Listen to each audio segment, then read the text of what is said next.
আন্তঃসরকার সংস্থা Shanghai cooperation অর্গানাইজেশনে যোগ দিতে পাকিস্তান সফরে যাচ্ছেন ভারতের পররাষ্ট্রমন্ত্রী এস জয়শঙ্কর।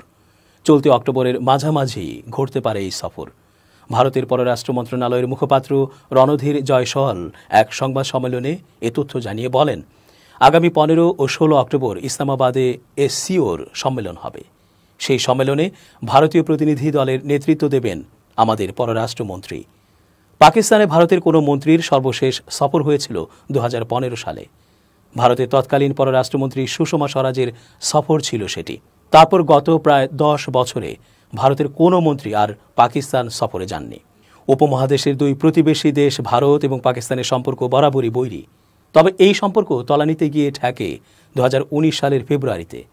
ভারত নিয়ন্ত্রিত কাশ্মীরের পুলওয়ামায় ভারতীয় সেনা সদস্যদের বহনকারী একটি গাড়িতে পাকিস্তান ভিত্তিক জঙ্গি গোষ্ঠী লস্কর-ই তৈয়বার হামলার পর থেকে। সেই হামলায় অন্তত 40 জন সেনা প্রাণ হারিয়েছিলেন। ওই হামলার পর প্রথমে পাকিস্তানের বালাকোটে ঝটিকা অভিযান চালায় ভারতীয় বিমান বাহিনী। তারপর ওই বছর আগস্টে জম্মু কাশ্মীরের সাংবিধানিক স্বায়ত্তশাসিত মর্যাদা বাতিল করে ভারত।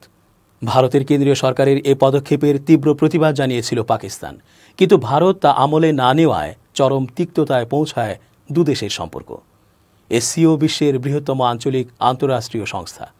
ভারত পাকিস্তান ছাড়াও এই সংস্থার সদস্যদের তালিকায় রয়েছে রাশিয়া, চীন, কাজাখস্তান, উজবেকিস্তান, কিরগিজস্তান এবং তাজিকিস্তান। 2001 সালে প্রতিষ্ঠিত হয় এসসিও।